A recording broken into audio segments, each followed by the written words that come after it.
Myself, Prateek Bishnoi, is going to present randomness and effective dimension of continued fractions. So this is an overview of the presentation. Initially, we will see the results.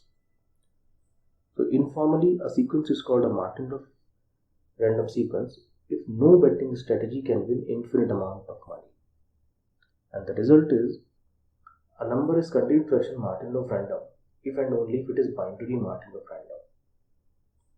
A number is continued fraction computably random if and only if it is binary computably random, where binary implies that the alphabets are 0 and 1, and continued fraction implies the alphabets are natural numbers. So next is dimension. So dimension is a parameter that provides the information how much a sequence is random. If the dimension of a sequence is closer to 0, it is more computable, while if the dimension of a sequence is closer to 1, it is more random. However, there are exceptions. So these are the results. Every computable continued fraction has effective dimension 0, which is as expected. There exists an uncomputable continued fraction with dimension 0. There exists a continued fraction with effective dimension 1 but not Martinov random.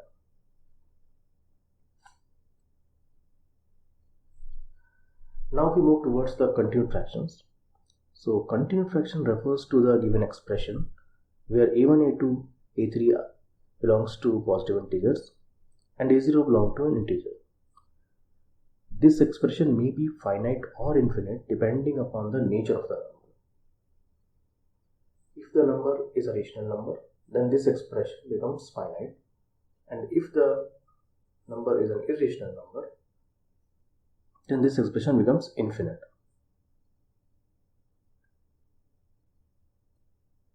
Now we move towards the prelims. Cylinder set CW. So it contains all infinite length strings with W as a prefix. Probability space is n infinite, bn infinite, and gamma. N infinite is the infinite sequence of natural numbers. Bn infinite implies Borel sigma algebra that is generated by cylinders. And gamma is the Gauss measure for any a is defined as 1 upon log 2 integral over a 1 upon 1 plus x dx.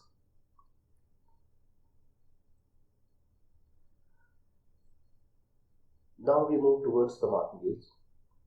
So a fair betting strategy can be formulated mathematically by martingales. So now we define binary martingale.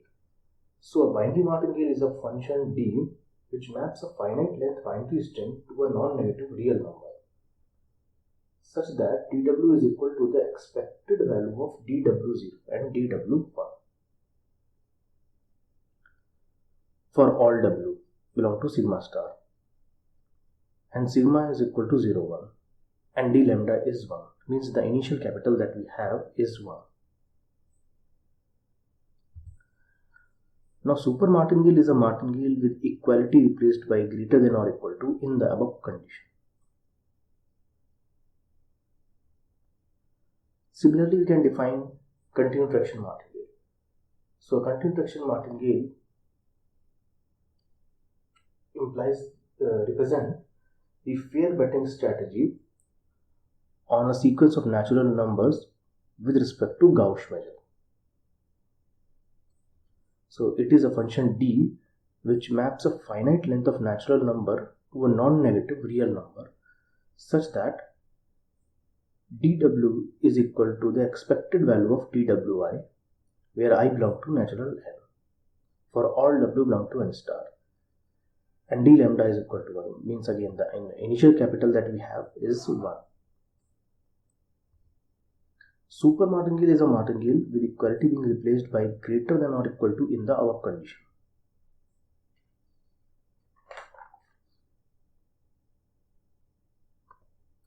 So in order to define the Martin law of random continuous fraction, we need lower semi-computable function.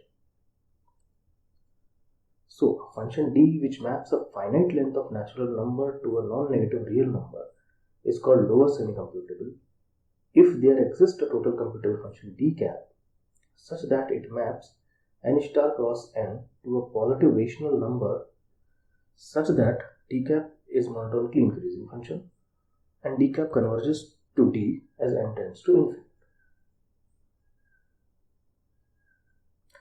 Now we define the Martin law of random continued fraction. So continued fraction x is called a Martin law of random if no lower semi-computable super martingale succeeds on x. And whenever I say succeeds on x, I mean making an infinite amount of money as n tends to infinity. More formally, lim sub n tends to infinity is equal to infinity.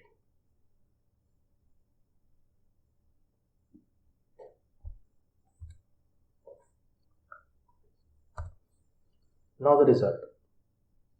Let x belongs to 0 mean be an irrational number with continued fraction expansion x and binary expansion b. Then x is Martin law of random if and only if b is Martin law of random. X is computably random if and only if b is computably random. So the key idea for the forward direction is use the continued fraction martingale to determine the binary martingale that will succeed on binary expansion. Let x belongs to 0, 1 and x and b be the continued fraction and binary expansion. v and w be the prefix of x and b and d be the continued fraction martingale that succeed on x. So in order to bet on w, first we will calculate the tightest cylinder and closing the CW and let CV be that cylinder. Now set CV can be decomposed in disjoint sets at CV1, CV2, CV3 and so on.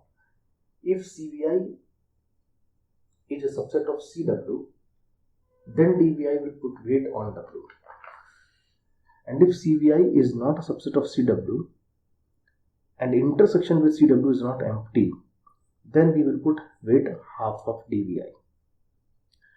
And if we follow the above strategy, then after normalization, we can form binary martingale and calculation shows that the above martingale actually succeeds on binary expansion.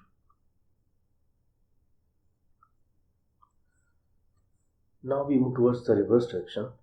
Let x belongs to 0, 1 and x and b be the continued fraction and binary expansion. And v and x be the prefix of x and b and d be the binary martingale that succeed on. So in order to bet on v, first of all we will calculate the largest cylinder CW in CV and DW will put weight on v. And after normalizing we can form the CF martingale that succeed on x.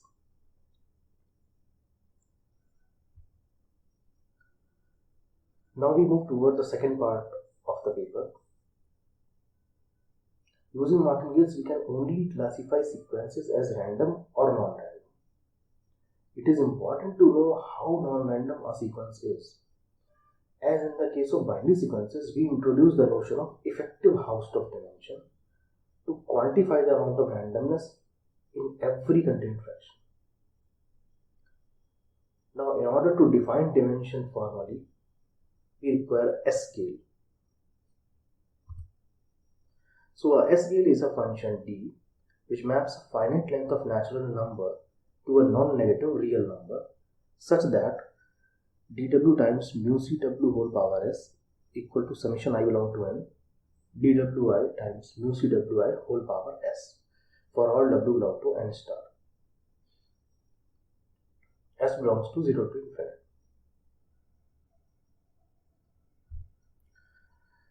Now g of x represents the set of all s such that there exists a S-scale which succeed on continued fraction x. And the infimum of the set g of x represents the Hausdorff dimension of the continued fraction x.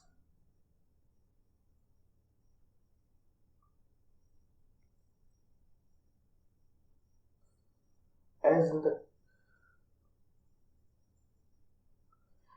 the case of Martin-Low randomness, by restricting ourselves to lower semi-computable S-Gale, we get the notion of effective Hausdorff dimension. Now we move towards the result. Every computable continued fraction has effective dimension 0. And the idea is put all the money to the computed result.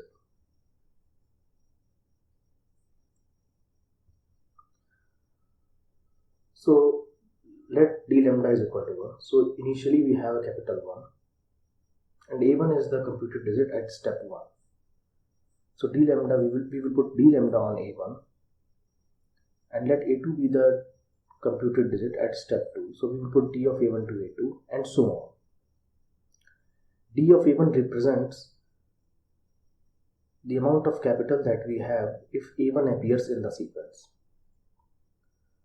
So d is clearly a strictly increasing function and calculation shows that it reaches infinity as n tends to infinity.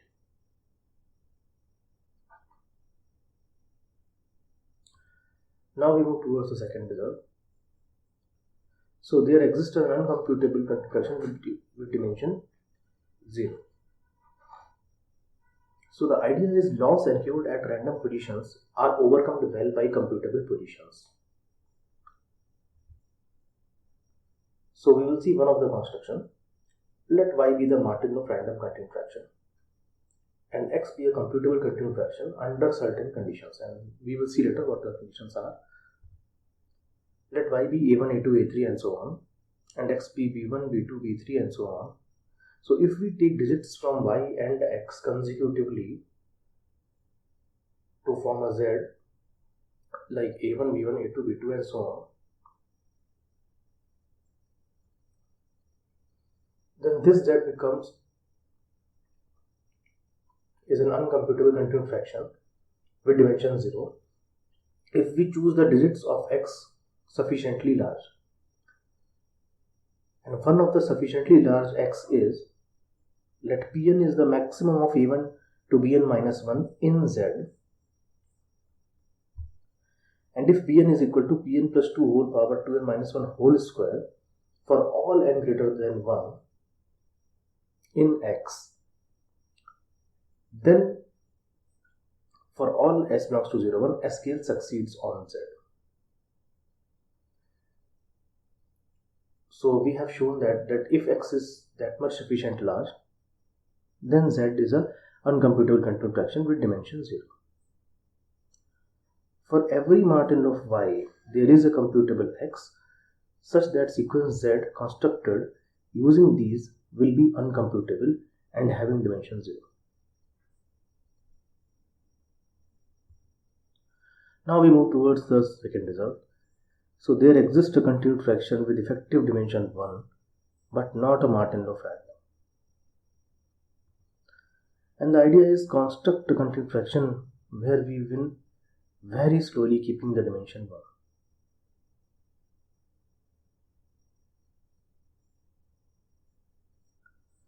So let y be the Martin-Low random continued fraction. So we will form x in stages. So from stage 1, 2, 3 to infinity.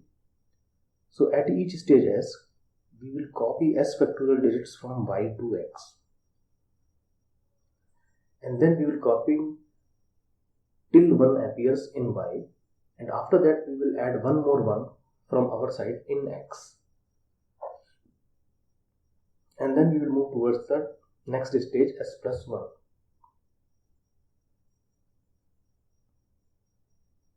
So s starts from 1 to infinity and copying starts from next digit in s plus 1. Now this continued fraction x has a dimension 1 but not a Martin-Low random. It is not a Martin-Low random because we have a martingale, and the martingale, that strategy that works for x is, as we know that at each stage s, because martingale has the information that at each stage s After s factorial digits, whenever a 1 appears, there is a next one just after it, which means that it is computable. So a martingale will evenly bet on all the random positions and put the whole money to the computable digit 1. And calculation shows that this actually goes to infinity as n tends to infinity, and thus x is a Martinov random. We have also proved that this has effective dimension 1 by proof of contradiction. If we have chosen that the dimension of x is lesser than 1, then we reach the contradiction where y becomes Martinov non-random, and thus proving that the dimension is 1. So these are the results. These are the references. Thank you.